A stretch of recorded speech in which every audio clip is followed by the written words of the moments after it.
I want to talk about some scandals that surfaced in the mutual fund industry in the early 2000s, and these scandals are important for investors to be aware of because directly or indirectly they do have an impact on your investment performance when investing through mutual funds.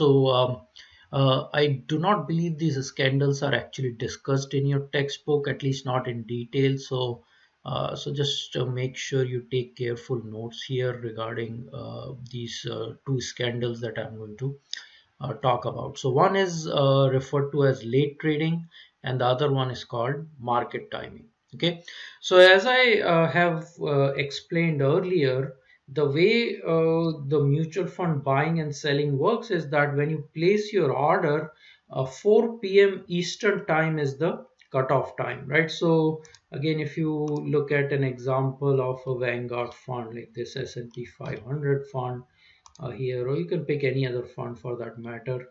The price per share, that's the net asset value, it is $260.82. Now, here it says the price as of 20th April, right? So, this is the price computed after the close of market on April 20th. So, market closes at 4 p.m. Eastern time, and after that, the value of the fund shares is computed and it is updated only once every day. Now if you were to place the order to buy the shares of a fund after 4 p.m., your order is not going to be executed at the price that you see. It would be actually executed at next day's NAV, right? So 4 p.m. is the cutoff for order placement. So if you place your order before 4 p.m., and we are talking about Eastern time here, if you place your order before 4 p.m. Eastern time, then your order is filled at that same day's NAV that is calculated based on 4 p.m. prices. If you place your order after 4 p.m. Eastern time, your order would be then executed or completed at the next available NAV, which would be calculated the following day after the close of the market, or following trading day after the close of the market. So you don't really observe the exact price at which your order is going to be filled. I mean, you can place your order at say 3:45 p.m. Eastern time, just a few minutes before the close of the market. So you will have a good sense whether the price has actually gone up or gone down from the previous day, but you still won't know like the exact price at which your order is going to be filled, right? So that's how it works in case of mutual funds order filling.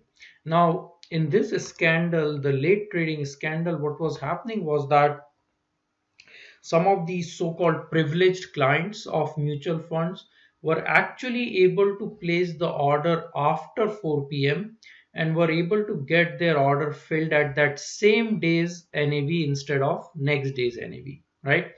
So they placed their order at, let's say, 7 p.m. Eastern time, and the order was filled at the same day's price, which they were aware of because that price had already been determined that day, and they knew what price your order is going to be filled.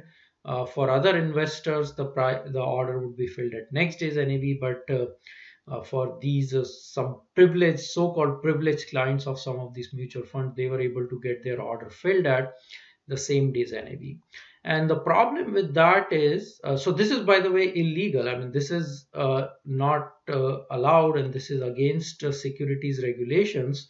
So this was something illegal that was going on.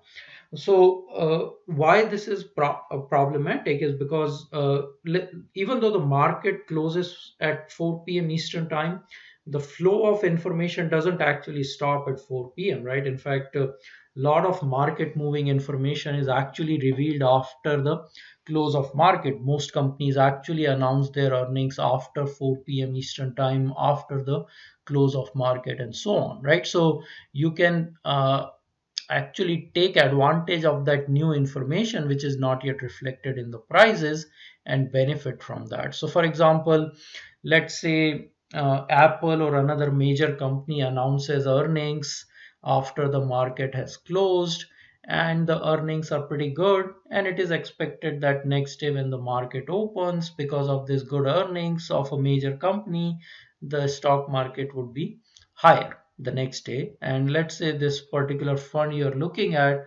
is a major owner of Apple stock. So obviously, if the Apple price goes higher, then this fund shares are likely to go higher.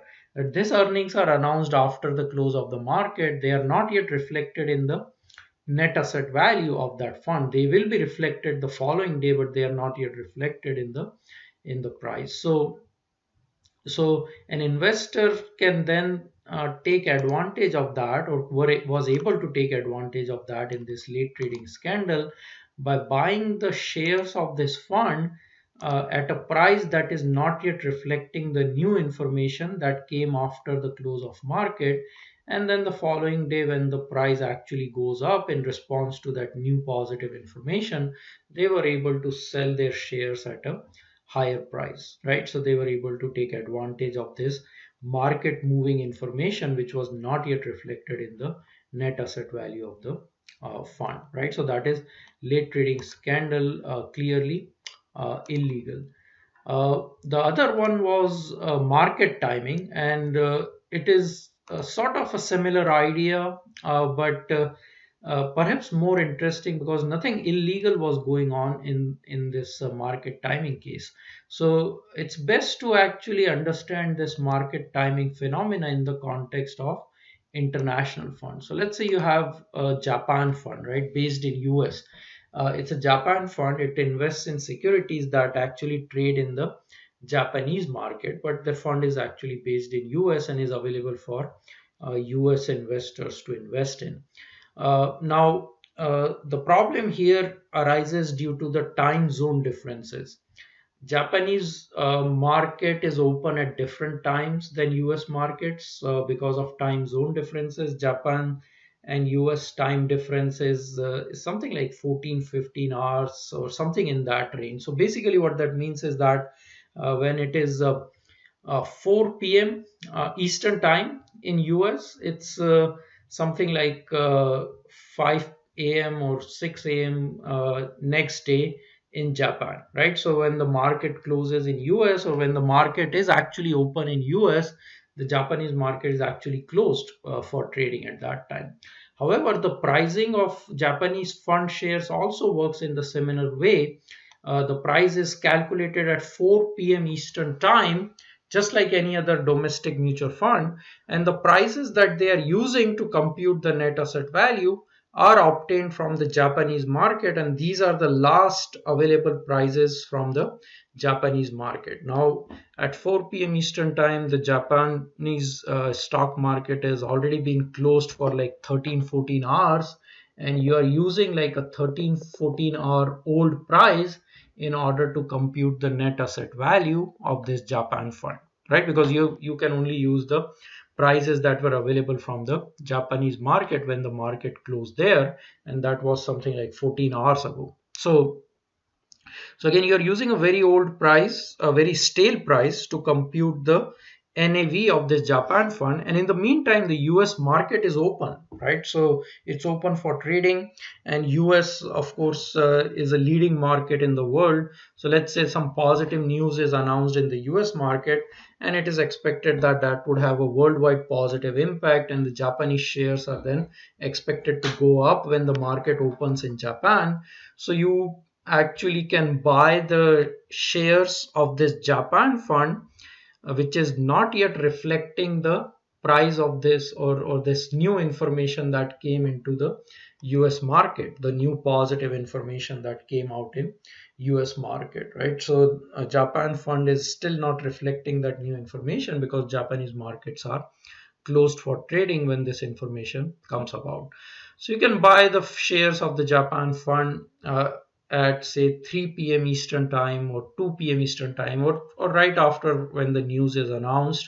So you're not doing anything illegal here. You're buying or placing a legitimate order before the 4 p.m. cutoff, but it's just that the Japanese market is closed and this new information is not yet reflected in the prices of Japanese securities. And next day, when the Japanese market opens, you would expect the price of those Japanese securities to go up, and therefore the price of this Japanese fund shares would be higher, and therefore you can sell your shares at a higher price and profit from this type of market timing strategy, right? So it's not illegal. I mean, you're placing a legitimate order before the 4 p.m. cutoff and you're selling your shares before 4 p.m. to lock in or to get that higher price. Not doing anything illegal. But the problem is with this market timing also is that most of the mutual fund investors do not invest in mutual funds that way. I mean, they don't see mutual funds as market timing vehicles. They are basically saving for retirement or saving for other purposes, saving for long term. So it's this type of thing actually benefits some small group of investors at the expense of your regular folks who invest in mutual funds for their retirement savings and things like that. So even though market timing is not illegal, it is still is problematic because there is a transfer of wealth from regular fund investors to this so-called uh, privileged traders, right? And that is obviously undesirable, right, from a welfare point of view. So late trading is clearly illegal. Market timing, even though not illegal, is still problematic. So these were the couple of scandals that surfaced in the early 2000s, and once they came out, there were several reforms put in place to curb these type of activities, like to avoid late trading. What was going on with late trading was that all the legitimate and illegitimate orders were pooled together. Some were placed before 4 p.m., others were placed after 4 p.m. So it was not clear which were legitimate, which were illegitimate, right? So now the reform was to put like a strict 4 p.m. cutoff so that late orders are clearly identified, right? There was also suggestion of using some sort of a model to incorporate new information in prices so that net asset values are not reflecting like stale prices but are based on most recent information. And one of the simplest things that actually has been implemented is this redemption fee, a short-term redemption fee, right? So here the idea is that if you buy and sell your shares in a relatively short period of time, you have to pay an extra fees. Remember, in both of these scandals, you buy one day and then you have to sell your shares the next day to profit. If you are charged like a higher fees to get rid of your shares for short-term investing, then you might be deterred from taking advantage of this type of uh, activity, right? So redemption fee, you will see like many international funds which might be prone to this market timing now have a redemption fee. So basically they say something like if you sell your shares in less than a month, you have to pay this extra fees for that, and therefore that might deter people from short-term investing or market timing kind of activity in these funds, right? So these were a couple of scandals that are important for fund investors to be aware of because they do have an impact on the investment performance. Okay. Now let's talk about taxation of mutual fund income. So if there is one drawback of investing through mutual funds, it's perhaps related to taxes. So when you invest in say individual stocks, right? So you buy your stock and let's say it has gone up in price. If you sell your stock at a higher price than what you bought it for, then you have a capital gains, right? You basically bought at 20, sold at 25, so you have a $5 gain and you have to pay tax on that gain. That's known as the capital gains tax. When you're purchasing your own stocks, you have flexibility, you have choice, right? Let's say I bought at 20 and the price has gone to 25, uh, and if I want to avoid paying the tax, I can choose not to sell the shares at 25. I can hold on to that for longer term, right? And so I have that kind of flexibility that I can defer selling the shares if I want to, and as long as I don't sell the shares and realize the capital gains, I don't have to pay tax on it. but that is not possible in case of mutual funds. It's the mutual funds actually pay out these capital gains at their discretion, and then the investors have to just pay tax on this capital gain. So you lose that control over realization of capital gain. So that is one potential drawback of investing in mutual funds. Many of the actively managed funds in particular might actually pay out capital gains towards the end of the year, and then you will have to pay tax on those capital gains at the tax time in April. So uh, this obviously is not an issue if your mutual fund investments are in your tax sheltered retirement accounts like 401ks and all, because you're not responsible for paying taxes there anyway, so that's not an issue there. But otherwise in your taxable account this might be an issue. Okay, so which type of funds are more likely to pay out these capital gains? Well, the funds that actually trade very frequently, right? So turnover is the metric that captures the frequency of mutual fund trading, how often the fund manager is actually buying and selling the securities in that fund, right? So those funds that buy and sell a lot, they are more likely to actually generate a capital gains, which would then be passed on to the fund investors. Those funds which do not trade very often, they are unlikely to generate a very high capital gains tax, right, or capital gains distribution. So if you think about active versus passive funds, right?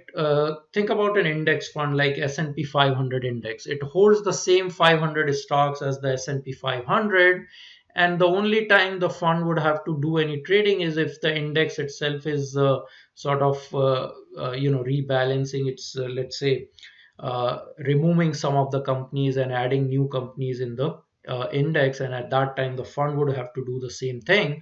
So very low turnover, very low trading in index funds, right? They don't trade a whole lot. If you have an actively managed funds, they can actually have a very high turnover. So turnover, 100% turnover means that the entire portfolio of the fund is replaced, right? So that is 100% turnover. And there are many mutual funds that are actively managed which actually have 100% or higher turnover, right? So they actually trade quite a bit. They are continuously buying and selling, and with those funds you have a higher likelihood of a capital gains distribution. So that is another drawback of actively managed funds. Again, especially relevant if you are investing in mutual funds in your uh, taxable accounts, because that's where the taxes are going to be relevant. Okay. So that was our bit about mutual funds. We talked about different types of funds and their fee structure and scandals and tax considerations and so on. And then very briefly, I want to talk about some other types of assets as well. In particular, actually, I want to talk about exchange traded funds. So you might have heard about ETFs or exchange traded funds. They are portfolios of securities, but they actually invest in, or they are actually listed on the exchanges, and they trade continuously like shares of a stock, right? So let me show you one example here of an ETF. You can just go to Yahoo Finance for that. Let's see. So this is SPY, which is a ETF that tracks the S&P 500 index. This is actually the one that I have invested in our portfolio game also, SPY.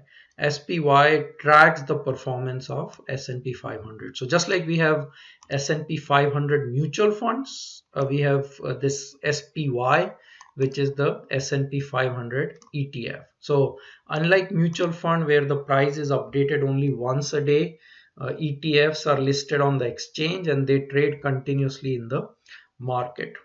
Okay, so that's the key distinction between ETFs and mutual funds. So they're, in some sense, they're like closed-end funds, but there are some important differences, institutional features that are different between ETFs and closed-end funds. So ETFs, mostly they are passive investment vehicles, so they track the indexes but there are some active ETFs as well. So they trade continuously throughout the trading day, so you can buy and sell them during the trading day, just like shares of individual stocks. You can do buying on margin, you can do short selling. They might have potentially lower tax rates because again you have control over when you buy and when you sell, and you can defer selling the shares of the ETF to prevent realization of capital gains taxes. They don't have any marketing and other costs, so their overall cost might be somewhat lower. The only potential disadvantage of ETFs is that because they are actively trading in the market, there might be a difference between their actual market price and NAV, although the difference cannot be as big or is generally not as big as closed-end funds, just because of the different way that ETFs are created compared to closed-end funds. But the small deviations are possible, and that might actually be detrimental for investors. So this represents an arbitrage opportunity, and somebody might be taking advantage of that opportunity at your expense. And then, of course, there are commissions, but as you know, commissions have mostly gone from most brokerages, so this is no longer a potential disadvantage of investing in ETFs. So by and large, ETFs are have a lot of advantages over mutual funds. So they have actually grown in popularity quite a bit over the years. As you can see in this graph, ETFs first came into existence in the early 90s, but it's in the late 90s when they started to pick up, and since then they've grown at quite a rapid pace. So you have ETFs tracking stock indexes, bond indexes, commodities, and things like that. So number of different types of ETFs are now available, and new ones keep coming to the market at regular intervals.